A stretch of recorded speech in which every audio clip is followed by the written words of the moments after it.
大家好，欢迎来到我的频道塔罗的地狱，我是 Nico。那我们今天要占卜的课题是觉醒之后的你们是怎样的啊？你们的更高阶版本的自我，它是以一种怎样的形态存在的？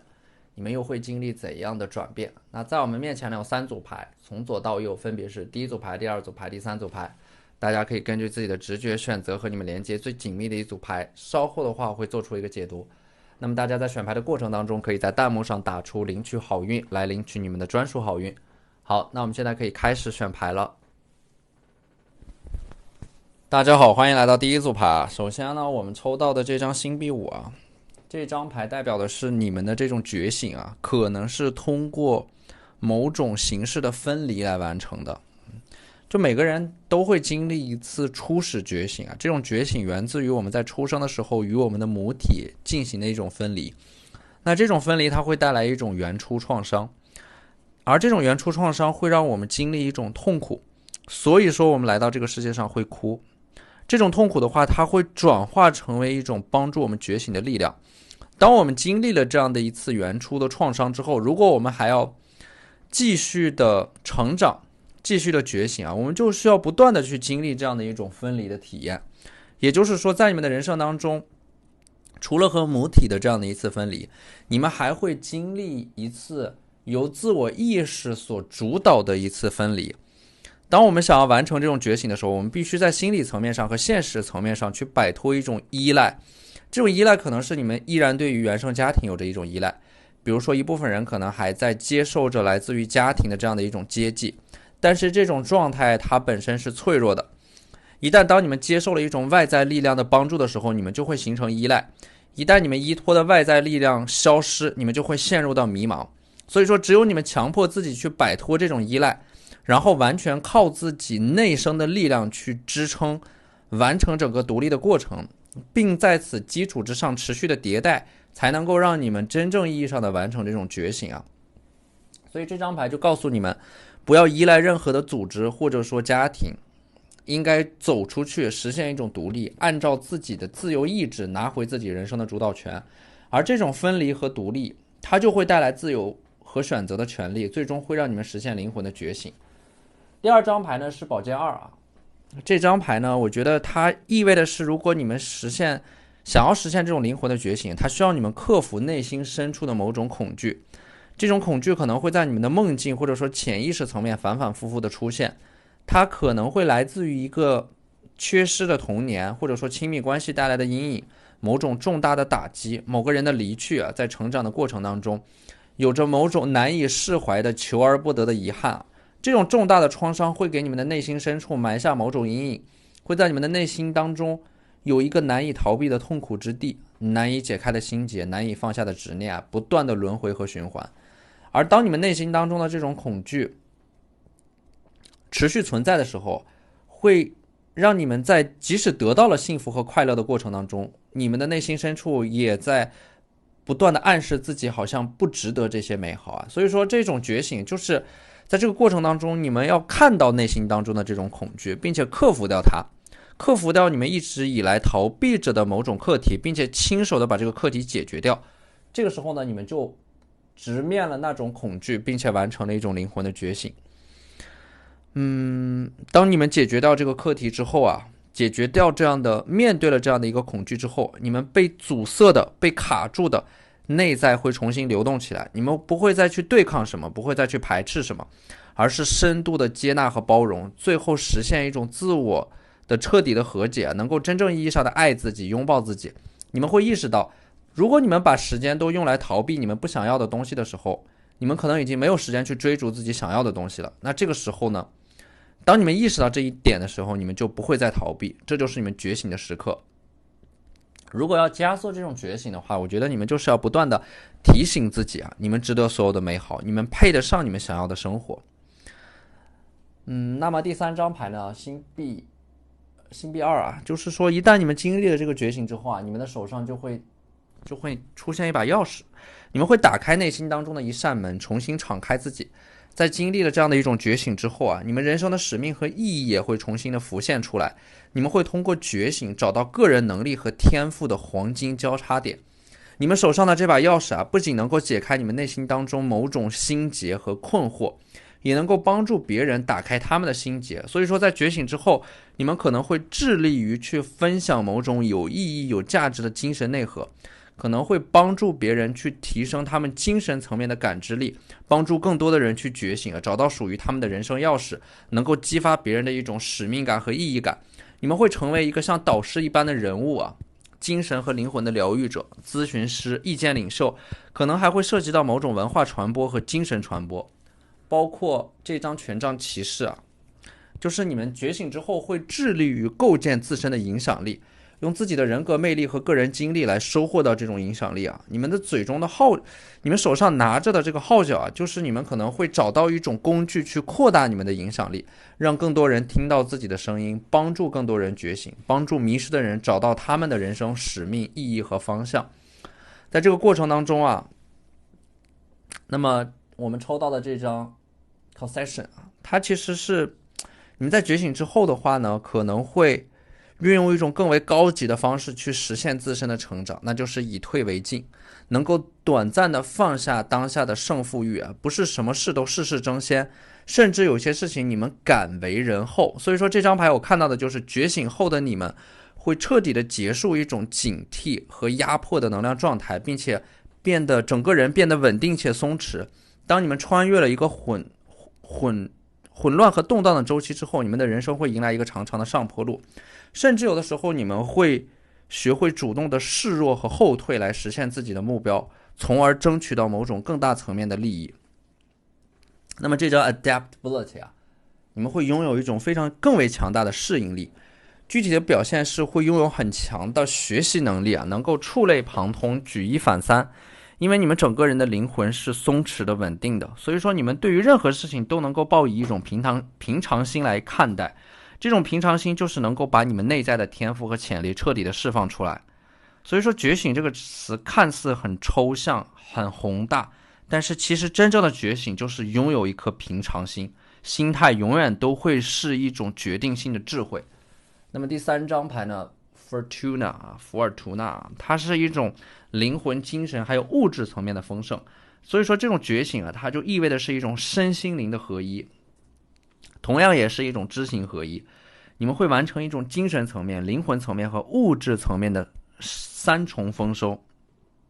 会通过觉醒啊，抵达更广袤的、更自由的、更丰盛的人生境地。你们会享受整个旅途，拥有丰盛的情感、充沛的物质基础，以及一颗能够自给自足的完整灵魂。通过这种觉醒啊，你们会将生命当中的感恩融入到生活当中，会更谦卑的、更和谐的去接纳这个世界。你们对于你们所拥有的任何东西都会保持一种谦卑的、感恩的态度。这种觉醒后带来的感知的力量能够帮助你们消除阻碍。所以说你们自身觉醒的程度取决于你们能够多久的意识到你们现在所拥有的珍贵的一切都是来自于宇宙的馈赠。当你们能够真正发自内心的去感恩你们现在所拥有的一切的时候，这个时候觉醒就发生了。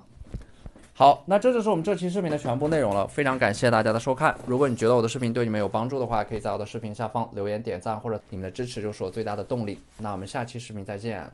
拜拜。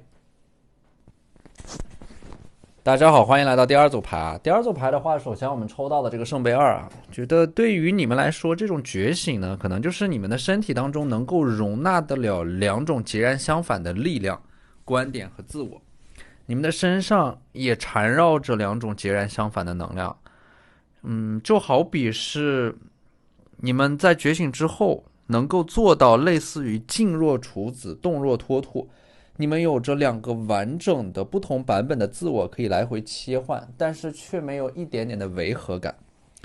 这会让你们整个人看上去很有力量感啊，并且能够在不同的场景下切换不同的身份、角色和自我。所以说你们的身上啊，这种觉醒之后可能是带着一种神秘感的，令人捉摸不透，深藏不露。在某种层面上来说，觉醒后的你们就是不可以被定义的，因为你们可以随时的去改变自身的形态，以不同的身份、不同的状态去适应不同的环境。它有点像是你们的身上既有着光明的一面，也有着黑暗的一面。黑暗同样是你们人生当中的一个重要的功课，就是我们抽到的这张 polarity。你们身上的这两种截然不同，缠绕着的这两种截然不同的能量啊，既有光明也有黑暗，它是一种类似于既热爱又疏离的状态，不远不近，融合一种二元对立，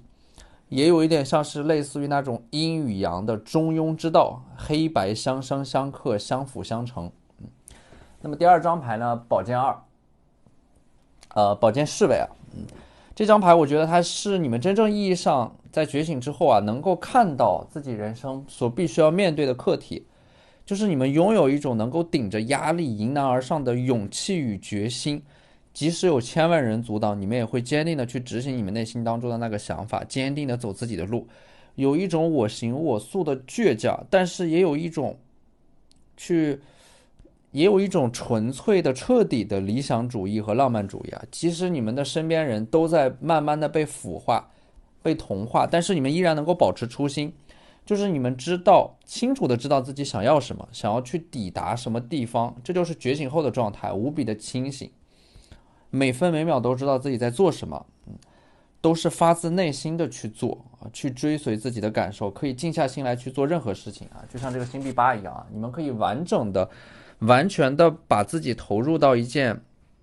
比自己更大的事情里边，它有一点类似于是心流，让自己沉浸在某件事情里边，拥有一种忘我的专注，忘记了对于时间和周围空间的感知，这种觉醒就会带来一种心流啊，它是一种拥有超越性的能力啊，它是内聚的、有序的，不再是碎片化的，不再是分心的，不再是3分钟热度的生活。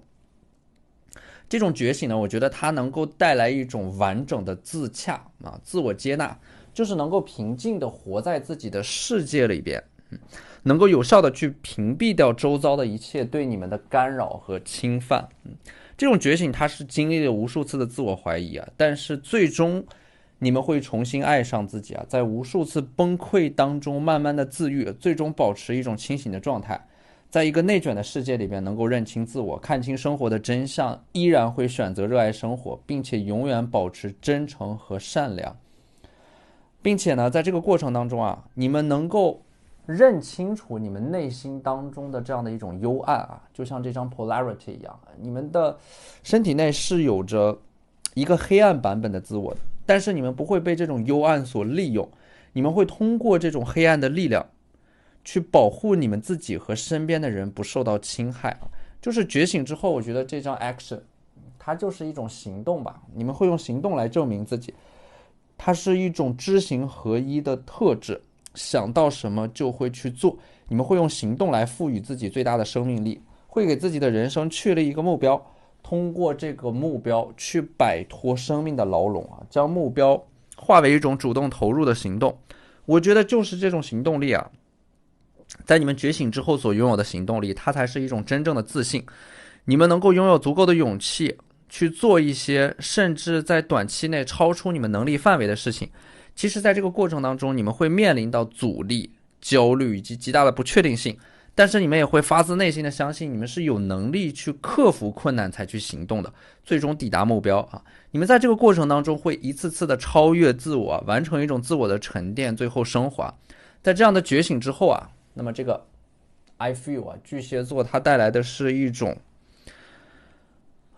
在自我沉淀和升华之后会拥有的共情能力，能够深刻的理解这个世界，深刻的理解每一个人，深刻的理解众生皆苦。这种觉醒之后带来的共情能力啊，它会让你们重新爱上在你们身边的一个又一个具体的人和事。这种共情能力能够让你们生活在具体的这样的一种感受当中啊，具体的生活当中。因为这种共情它会带来一种最真实的感受啊，你们会发现你们所有人生的意义、价值还有幸福感都来自于通过你们的共情能力和身边的人建立的一种深度的情感连接。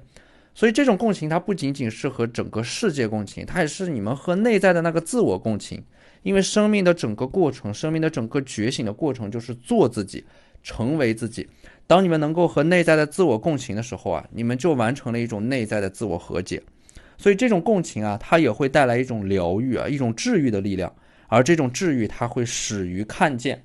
当你们能够看见自己的内心，当你们能够看见自己内心当中的那种脆弱、黑暗、失控，同时也就看到了力量、光明，还有你们最真实的渴望。好，那这就是我们这期视频的全部内容了，非常感谢大家的收看。如果你觉得我的视频对你们有帮助的话，可以在我的视频下方留言点赞，或者你们的支持就是我最大的动力。那我们下期视频再见，拜拜。大家好，欢迎来到第三组牌。第三组牌我们抽到的这张牌 Deep in your heart, you already know the answer, do what feels right。 就是你们在觉醒之后的话呢，其实你们会变得异常的清醒且通透，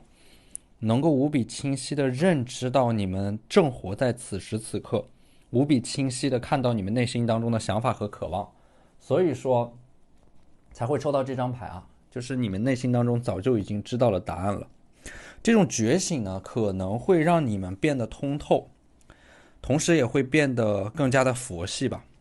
会让你们变得没有特别喜欢的东西，也没有特别想要得到的人，也没有非做不可的事情，就是你们会完全的按照自己内心当中的感受去生活，去选择自己想要的生活，得到或者说失去都不会强求，能够用尽一切方式让自己快乐的活着，很容易得到满足。你们的这种冷漠啊、热情啊，可能会完全的来自于外部世界的传递，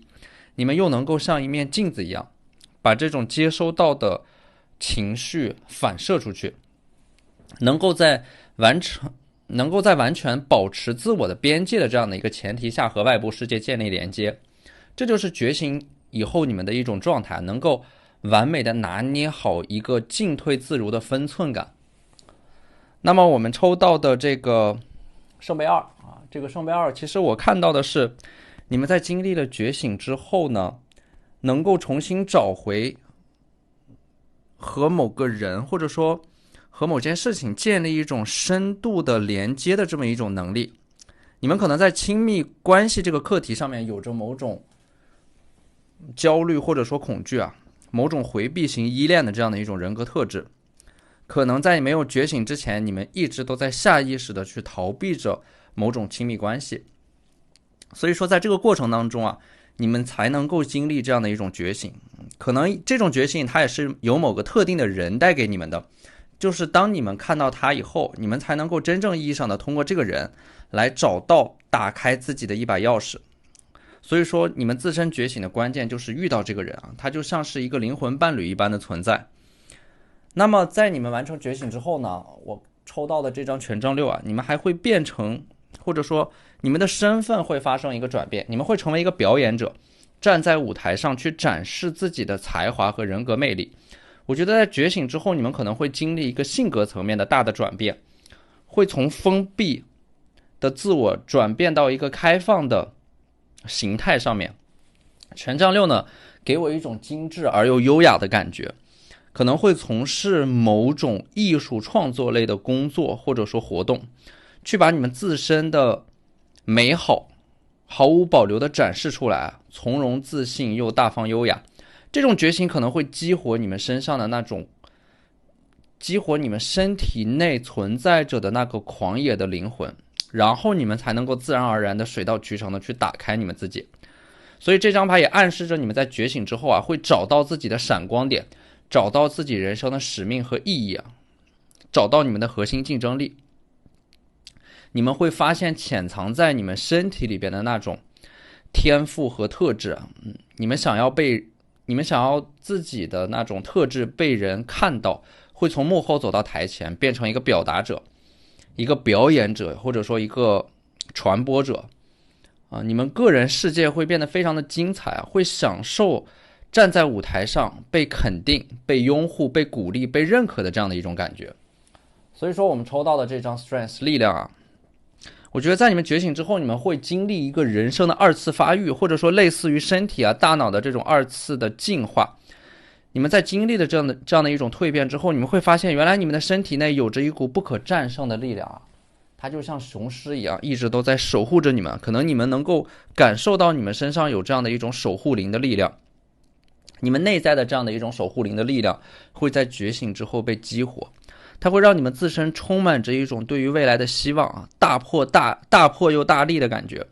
结果导向，直接又坦率，风风火火，想做什么就去做，想吃什么就去吃，想实现什么就去实现，会有一种力量驱使着你们，主导着你们去实现一种更为激进的冒险的人生价值啊，会拥有一种更高层面的精神信仰和追求，并且你们内心当中的这头雄狮啊，它象征的是一种反叛和激情，甚至是蔑视正统啊，内心可能会抗拒一个僵化的体制，或者说传统强加给你们的任何的义务，会通过叛逆去实现自己的人生价值啊，它是一种不顺从的生命力量，你们会拿回自己人生的主导权，而且呢，你们的人生可能会在两种极端之间来回的摇摆，或者说双重的职业道路上面来回的摇摆。可能一开始啊，你们在没有觉醒之前追求的是一种线性的人生，能够一眼望得到头的人生，但是在觉醒之后，你们可能会有着一种非线性的，甚至是有一点随机的兴趣和追求，想到什么就去做什么，就去追求什么，一种随机性和不确定性会被引导入你们的生命当中。在觉醒之前，你们可能追求的是一种实际的实用的职业领域啊，但是在觉醒之后，你们可能会真正意义上的去践行你们内心当中的这种纯粹的理想主义，去追逐自己想要的人生，追逐自己想要从事的工作，就好像是从一个极端过渡到另一个极端。那么这个圣杯六和吊人啊，这个圣杯六其实就是你们内在啊灵魂当中所具备的这样的一种丰盛的创造力和想象力会被激活。而且呢，这张吊人牌你可以看到，你们看到的这个世界是倒过来的，说明什么呢？你们能够以一种完全不同的角度去看待这个世界，就像这个吊人一样，你们可能会去追求一种更为叛逆的与众不同的实现人生价值的方式。在大多数可能说这种思维方式啊，就是会让你们颠覆某种思维的固化的思维模式啊，可能说大多数人他们都在已有的规则下去寻找一种取胜的方式，但是你们可能会主动的去建立出属于自己的一套游戏规则、游戏体系啊，你们不会人云亦云，也不会随波逐流，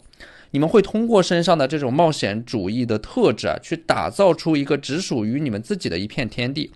你们的身上可能还有一种充满洞见的敏感的写作天赋啊，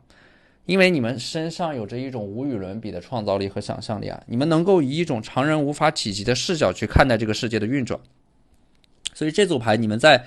经历过觉醒之后啊，会从封闭的状态转变为包容的、开放的、善于学习的这样的一种形态啊，在不断扩张的冒险主义和不断发展的这种智慧当中啊，去实现一种自我价值。好，那这就是我们这期视频的全部内容了，非常感谢大家的收看。如果你觉得我的视频对你们有帮助的话，可以在我的视频下方留言点赞，或者你们的支持就是我最大的动力。那我们下期视频再见，拜拜。